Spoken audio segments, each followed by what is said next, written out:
अमरावती है ना? ये लोकसभा अमरावती है. Sir, today I would like to speak in Telugu, sir, my native language, because this is a historic and an emotional moment for all of Andhra Pradesh, sir. సభాధ్యక్షులకు సహచర సభ్యులకు ఈ ప్రత్యక్ష కార్యక్రమాన్ని ఉత్కంఠంతో ఉద్విగ్నంతో వీక్షిస్తున్నటువంటి అశేష తెలుగు ప్రజానీకానికి, మా అమరావతి ఆత్మ బంధువులకు నా హృదయపూర్వక నమస్కారాలు. ఆంధ్రుల కలల రాజధానిగా అమరావతికి చట్టబద్ధత కల్పిస్తూ అమరావతి ఆంధ్రప్రదేశ్కు ఏకైక రాజధాని అని ప్రస్తావిస్తూ దేశంలోనే మొట్టమొదటిసారిగా రాజధానిని నిర్మించే ఈ చారిత్రక ఘట్టంలో అమరావతి బిడ్డగా ఈ సభలో ప్రసంగించటం నాకు అదృష్టంగాను గౌరవంగాను భావిస్తున్నాను. ముందుగా తరతరాలుగా సాగు చేస్తున్న భూమిని రాజధాని నిర్మాణం కోసం త్యాగం చేసిన రైతన్నలకు, వందలాది రోజుల దీక్షతో శాంతియుత ఉద్యమం చేసిన మహిళామ తల్లులకు హృదయపూర్వక కృతజ్ఞతలు తెలియజేస్తా ఉన్నాను. సార్, కృష్ణానది ఒడ్డున, ఆంధ్రప్రదేశ్ నడిబొడ్డున, ఉత్తర దక్షిణ ప్రాంతాలకు సమాన దూరంలో 3000 సంవత్సరాల నాగరికతకు నిదర్శనం ఈ అమరావతి. శాతవాహనుల సామ్రాజ్యానికి సాక్ష్యం ఈ అమరావతి. సంస్కృతి, శాంతి, విజ్ఞానానికి యుగయుగాల నిలయం ఈ అమరావతి. బౌద్ధ స్తూపాలు, శిల్పాలు, శాసనాలతో విరాజిల్లినటువంటి పవిత్ర భూమి ఈ అమరావతి. అలాంటి అద్భుతమైన ప్రాంతాన్ని ఒక్క రూపాయి ఖర్చు లేకుండా, ప్రపంచంలో ఎక్కడా జరగని విధంగా, ఎవరిని నొప్పించకుండా, ఎవరిని కదిలించకుండా 60 రోజులలో 29,000 రైతుల స్వచ్ఛంద భాగస్వామ్యంతో 34,000 ఎకరాల భూమిని సేకరించి అమరావతి అభివృద్ధికి అంకురార్పణ చేసినటువంటి శక్తి, వ్యక్తి, నమ్మకం మా ముఖ్యమంత్రి శ్రీ గౌరవ నారా చంద్రబాబు నాయుడు గారు. సార్, ఈ నమ్మకం ఒక్క రోజుతో వచ్చినటువంటి నమ్మకం కాదు. 40 సంవత్సరాలుగా ఒక సుదీర్ఘ రాజకీయ ప్రయాణంలో ఇటుక పేర్చుకుంటూ పొద్దున లెగిసిన దగ్గర నుంచి పండుకునే వరకు ప్రజా సంక్షేమమే పరమావధిగా తన పూర్తి జీవితాన్ని త్యాగం చేసినటువంటి ఒక వ్యక్తిపై ఉన్నటువంటి నమ్మకమే ఈ అమరావతి. సార్, ఆ వ్యక్తిని నమ్మి, రాష్ట్ర హామీని నమ్మి ప్రపంచ స్థాయి రాజధాని వస్తుందని తమ పూర్వీకుల జీవనాధారాన్ని అక్కడ రైతులు వదులుకున్నారు. సార్, 2019 ఆంధ్రప్రదేశ్ జరిగినటువంటి సార్వత్రిక ఎన్నికల్లో ఆ రోజు ఉన్నటువంటి జగన్మోహన్ రెడ్డి గారు పాదయాత్ర చేసి ఊరు తిరిగి, ఈ ప్రాంతం చిన్న ప్రాంతం, ఇక్కడ 3 రాజధానులు సరిపోవు, ఈ అమరావతిని ఆంధ్రప్రదేశ్ లో ఇంకా అద్భుతంగా ముందుకు తీసుకువెళ్తానని చెప్పి అధికారంలోకి వచ్చారు. సార్, అయితే అలాంటి మహాయజ్ఞాన్ని అధికారంలోకి వచ్చిన తరువాత అధికార వికేంద్రీకరణ పేరుతో 3 ముక్కల రాజధాని అనే పేరుతో ప్రజలను మభ్యపెట్టి 5 సంవత్సరాల అమూల్యమైనటువంటి కాలాన్ని, ఆంధ్ర ప్రజల భవిష్యత్తుని కూడా వృధా చేశారు. సార్, 3 ప్రాంతాల మధ్య చిచ్చు పెట్టారు. సార్, నేను ఇక్కడ చాలా బాధతో కొన్ని విషయాలు చెప్పాలనుకుంటా ఉన్నాను. ఇది రాజకీయ విమర్శ కాదు సార్. 29,000 మంది రైతులకు జరిగినటువంటి అన్యాయం, అవమానం గురించి మాట్లాడాలి సార్. ఆ రైతులని పెయిడ్ ఆర్టిస్టులని పిలిచారు. సార్, ఈ సభలో ప్రస్తావించలేని వ్యాఖ్యలతో మహిళలను ఇబ్బందులకు గురి చేశారు. వారిని చూసి నవ్వారు. అమరావతిని మర్చిపోమ్మన్నారు. 30-40 సంవత్సరాలు తన భూమిలో పంటలు పండించిన రైతులు వారి గ్రామాల్లో తిరగటానికి ఐడి కార్డులు చూపించమన్నారు. సార్, 144 సెక్షన్ అమలు చేసి వారి స్వేచ్ఛను అడ్డుకున్నారు. సార్, ఈ బాధ ఇక్కడితో ఆగలేదు. న్యాయస్థానం నుండి దేవస్థానం వరకు 45 రోజులు మహాపాదయాత్రలో రైతులను అమానుషమైనటువంటి హింసకు గురి చేశారు. మేకులతో ఉన్నటువంటి లాఠీలతో వారిని కొట్టారు. సార్, గర్భిణీ మహిళలపై బూట్ల కాళ్లతో తన్నారు. ఆఖరికి మహిళా దినోత్సవం రోజున ఆలయానికి వెళ్ళినటువంటి మహిళలపై కూడా దాడి చేశారు సార్. వారి భోజనంలో ఇసుక వేశారు. అయినా కూడా వారు ఎక్కడా కూడా వెనకడుగు వేయలేదు. రోడ్లను శుభ్రం చేసి వీధుల్లోనే భోజనం చేశారు సార్. ఆఖరికి ప్రశ్నించిన మీడియాని కూడా వారిపై కేసులు పెట్టారు. ఇది సార్, ఇది 1631 రోజులు జరిగినటువంటి అమరావతి వ్యధ కథ అని ఈ సభాముఖంగా తెలియజేసుకుంటున్నాను సార్. అయితే ఆ రోజు వారు ఆ తల్లుల కన్నీళ్లే ఈరోజు ఈ చట్టానికి పునాది రాళ్లుగా మారుతున్నాయని వారు గ్రహించలేకపోయారు సార్. ఈ వైఎస్ఆర్సీపీ ప్రభుత్వాన్ని కానీ అప్పటి ముఖ్యమంత్రి గారిని కానీ ఈ చరిత్ర ఎప్పటికీ మర్చిపోదు సార్. ఈరోజు ఒక రాష్ట్రం అభివృద్ధి చెందాలంటే, ఒక రాష్ట్రం అభివృద్ధి చెందాలి అంటే రాజధాని అత్యంత కీలకమైన పాత్ర పోషిస్తుంది సార్.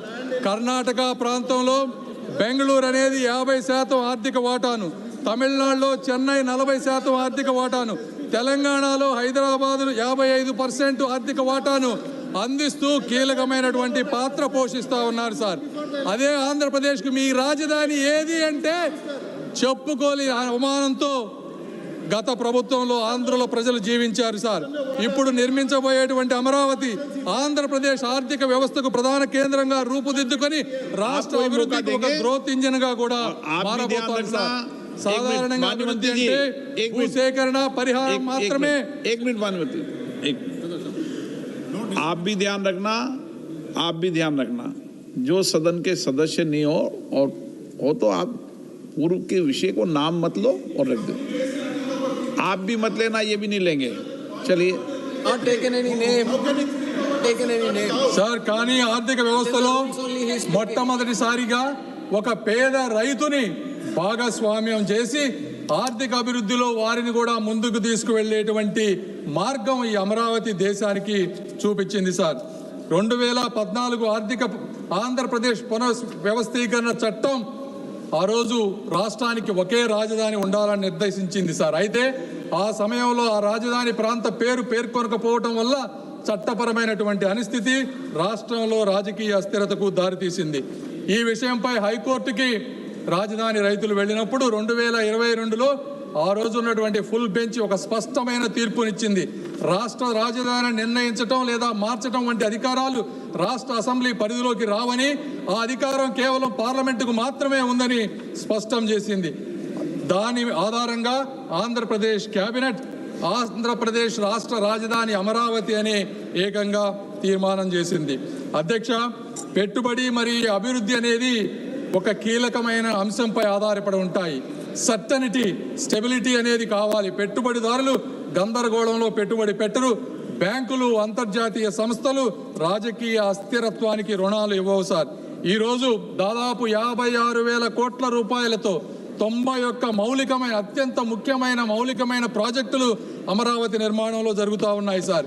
హడ్కోలో 11,000 కోట్ల రూపాయల రుణం, ప్రపంచ బ్యాంకు, ఏడీబీ, కేంద్ర ప్రభుత్వం కలిపి 15,000 కోట్ల రూపాయల సహాయాన్ని ఈరోజు అందిస్తూ ఉన్నాయి సార్. అదేవిధంగా క్వాంటమ్ వ్యాలీతో చరిత్రకు అమరావతి స్వాగతం పలుకుతుంది సార్.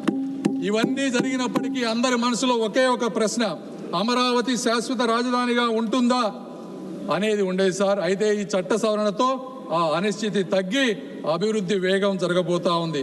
రాజధానులు అనేది ఎన్నికల కోసం కాదు సార్, తరతరాల కోసం నిర్మించబడతాయి. ప్రభుత్వాలు మారినా కూడా విధానాలు ఏకపక్షంగా మారకూడదు. ఈ విధంగా ప్రభుత్వాలు ముందుకు వెళ్ళినప్పుడు మాత్రమే ప్రజల పట్ల కానీ, పార్లమెంటు పట్ల కానీ, ప్రజాప్రతినిధుల పట్ల కానీ ఒక విశ్వాసం వస్తుంది. కాబట్టి ఈ కార్యక్రమాన్ని ఈ విధంగా ముందుకు తీసుకువెళ్తూ ఈరోజు ఈ కార్యక్రమానికి వచ్చిన విధంగా నేను అనేక మంది వ్యక్తులకు కృతజ్ఞతలు తెలపాలి సార్. మొట్టమొదటిసారిగా గౌరవ ప్రధానమంత్రి నరేంద్ర మోదీ గారికి ఆంధ్రప్రదేశ్ రాజధానికి కేంద్ర మద్దతు ఇవ్వాలన్న ఆయన హామీపై ఆంధ్రప్రదేశ్ ప్రజలకు అచంచలమైనటువంటి విశ్వాసం ఉంది. మోదీ గారు ఇచ్చిన మాట నిలబెడతారని గత 12 సంవత్సరాలుగా ఎన్నోసార్లు నిరూపించబడింది. అదే ఈరోజు ఆ విశ్వాసం మరొక్కసారి రుజువైంది సార్. రెండవది, మా ముఖ్యమంత్రి గారు శ్రీ నారా చంద్రబాబు నాయుడు గారు అమరావతి ఆయన ఆశయం, ఆయన కళ, ఆయన ధ్యేయం. రాష్ట్ర అభివృద్ధిలో రైతులను భాగస్వాములుగా మార్చిన ఆయన దూరదృష్టి చరిత్రలో నిలిచిపోతుంది. ల్యాండ్ పూలింగ్ విధానం, ప్రపంచ స్థాయి ప్రణాళిక, ఇవన్నీ వారి నాయకత్వానికి నిదర్శనం సార్. ఎన్ని అడ్డంకులు వచ్చినా, ఎన్ని పరీక్షలు ఎదురైనా అమరావతి అనే స్వప్నాన్ని ఒక్క క్షణం కూడా పట్టు వదలని సంకల్పం ఆయనది సార్. మూడవ వ్యక్తి శ్రీ పవన్ కళ్యాణ్ గారు తన గళంతో, తన శక్తితో ప్రజా ఉద్యమ స్ఫూర్తిని నింపి కూటమి ఐక్యతకు, తెలుగు ప్రజల అభివృద్ధికి కంకణబద్ధుడైనటువంటి నాయకుడు శ్రీ పవన్ కళ్యాణ్ గారు సార్. ఈ ముగ్గురి కలయిక అమరావతి ఆశయానికి ఒక శక్తి, తెలుగు వారి భవిష్యత్తుకు ఒక భరోసా సార్. అదేవిధంగా ఈ కార్యక్రమాన్ని ముందుకు తీసుకువచ్చిన మరొక ముఖ్యమైనటువంటి ఇద్దరు వ్యక్తులు అమిత్ షా గారికి, అదేవిధంగా వెనక ఉండి ముందుకు నడిపిస్తున్నటువంటి మా యువ నాయకులు నారా లోకేష్ గారికి కూడా కృతజ్ఞతలు సార్.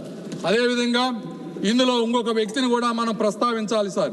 అమరావతిని అణిచివేయాలని, ఆపివేయాలని ఆయన చేసినటువంటి ప్రయత్నం సామాన్యమైనది కాదు సార్. జేసీబీలతో, జైళ్లతో భయపెట్టి కూల్చివేతలు సాగించి ఆయన చేసిన రాజకీయ విధ్వంసం కూడా ఒక చరిత్రే సార్. ఆయన అణిచివేత వల్లే ఈరోజు రైతుల గుండెల్లో అమరావతి ఒక ఉద్యమ అగ్నిగా రగులుతూ ఉంది. ఆయన చేసిన అడ్డంకుల వల్లే ఈ రాజధాని ప్రాముఖ్యత దేశమంతా కూడా మారుమోగిపోయింది. ఆయన సృష్టించిన అస్థిరత వల్లే నేడు పార్లమెంటు సాక్షిగా అమరావతికి తిరుగులేని చట్టబద్ధత కల్పించాల్సిన అవసరం కూడా ఏర్పడించింది. వారు సృష్టించిన అడ్డంకులే ఈ అమరావతి పురోగతికి పునాదులయ్యాయి సార్. ఆఖరిగా పొట్టి శ్రీరాములు త్యాగంతో పుట్టినటువంటి రాష్ట్రం మా ఆంధ్ర రాష్ట్రం సార్. రైతుల త్యాగంతో రూపుదిద్దుకుంటున్నటువంటి రాజధాని మా అమరావతి సార్. ఆత్మగౌరవ పునాదులపై తెలుగు జాతిని మేల్కొల్పిన అన్న నందమూరి తారక రామారావు గారు వంటి చరిత్ర మా తెలుగు చరిత్ర సార్. ఆంధ్రులు ఎక్కడ ఉన్నా కూడా అక్కడ అభివృద్ధి వికసిస్తుంది. తమిళనాడు నుంచి విడిపోయి కర్నూలు వెళ్ళినప్పుడు ఆ రోజున హైదరాబాద్ని కామన్ క్యాపిటల్గా అందరం డెవలప్ చేసుకుంటామంటే అక్కడికి వెళ్ళి ఆ నగరాన్ని ప్రపంచ పటంలో నిలపడంలో తెలుగువారు ఒక ముఖ్యమైనటువంటి పాత్ర పోషించారు సార్. చెన్నైలో పరిశ్రమలకు బలం తెలుగువారు ఇచ్చారు. బెంగళూరు, పూణేల్లో సాంకేతిక విప్లవానికి తెలుగువారు ముద్ర వేశారు. ఆఖరికి అమెరికాలో కూడా అభివృద్ధికి తెలుగువారు తోడ్పడుతూ ఉన్నారు సార్. చరిత్రలో ఇదే సంకల్పం, ఇదే ఐక్యత, ఇదే ప్రగతి పదం కూడా అమరావతి నిర్మాణానికి ఒక పునాది కాబోతా ఉంది sir.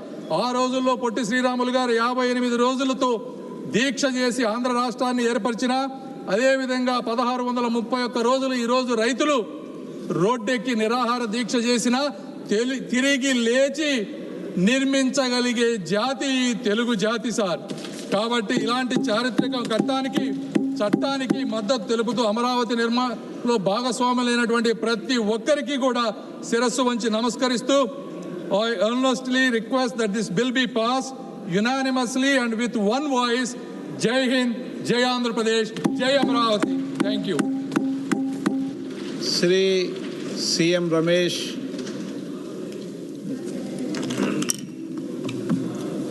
Thank you, Honorable Speaker, sir.